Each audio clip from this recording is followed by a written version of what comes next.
Welcome, ladies and gentlemen. Thank you so much for your always great support in this broadcast. I don't take it for granted.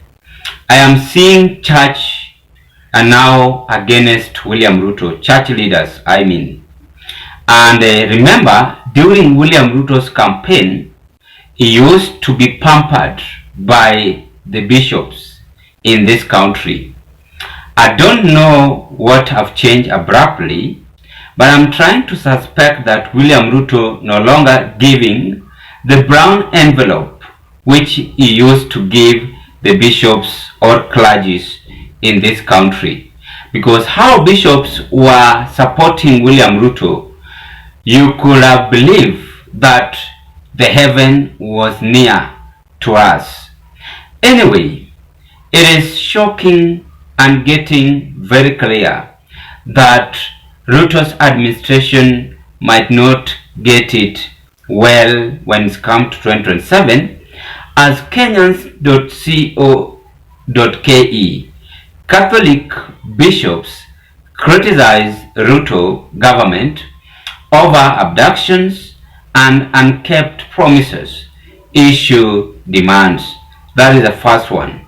And again, the second one, Kenya Conference of Catholic Bishops criticizes Ruto's government, says it is built on culture of lies, unkept promises, and misplaced priorities. That is what we want to discuss. It is very clear, and the message is very clear to William Ruto's administration.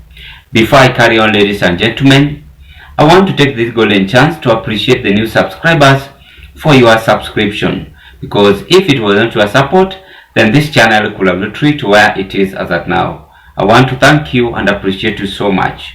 Now, in various occasions, we ought to ask ourselves, what are the consequences which always make someone, most a leader in this country, to be rejected? And not only in our country, Kenya, but even in various parts of the world. The first consequences, which I keep on talking about here, is untrustworthy. That is the first one. Assume a leader is not trusted. How will that country be? What will the people in that country say? And which kind of promises will this leader deliver? And is he or she going to work fluently to the people whom he or she rules? Those are the questions we must ask ourselves. And trustworthy. That is what I can reveal from Ruto's administration.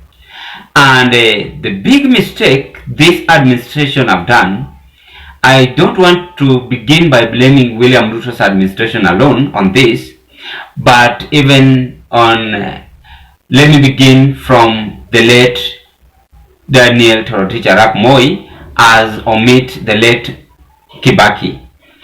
Ruto's administration looks the same as the late Daniel Toroitich Arap Moi, whereby leaders only love themselves. They love luxurious things.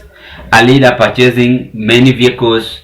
A leader is using large convoys of vehicles, fuel by Kenya's taxation. If you are a president, you have 50 vehicles behind you, security, and so on and so on. So that is why the church leaders are now coming out and condemning this movement, that the leader is enjoying the taxes which is being paid by Kenyans, yet they are full of lies.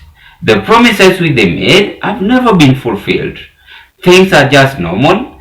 You are finding that just the other day we had the issue of impeaching Rigathi Gachagua, so many things, and it is a kind of silly movement leaders are trying to portray, and this character cannot be portrayed no more by the future generation. And when it's come now to condemnation, church leaders are against this and bitter. And I want also to be very much brief why church leaders seems to be bitter. Let me be honest by saying that William Ruto used to love church leaders, and he used to appreciate them, and he also used to say whatever he could have said just to be loved in church. He could have even preached in church, sing, and say several things. But in his mentality, you will realize that Ruto was just after votes in the church. So this time round, churches are saying, no vote for you, you are a liar, and you have no place to hide. We must now expose you because you lied to us. That is my first observation.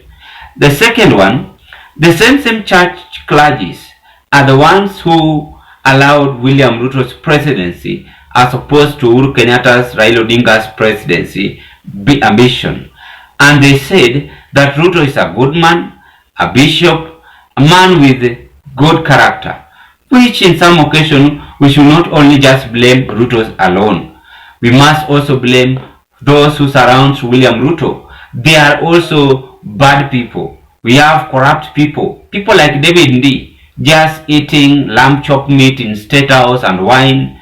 Their stomach is just growing day in, day out, doing nothing in State House.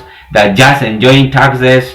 We have several of them. We have even those who are just ready for William Ruto to increase his term limit and expecting William Ruto just to do nothing. So such kind of people who surrounds also the presidency are making this government to fall down.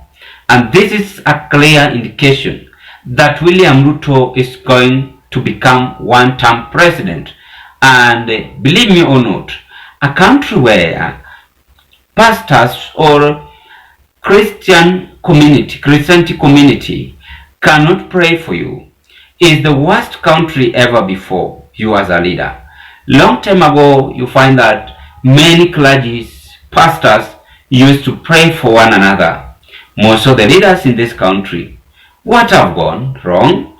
We must ask ourselves those questions. Is it because of lies? The answer is yes.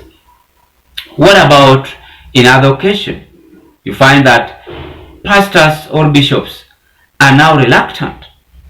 Ruto decided also to appoint some of the church leaders. More so this, I'm sorry to use his name, who was my bishop Sitam, Valerio Oginde. And I asked you, Oginde, where is he? The man at the EACC? The integrity. This man is dormant, dwarf, and he could not even speak. He cannot speak right now. Ruto have unpacked him. He is no longer being seen in public.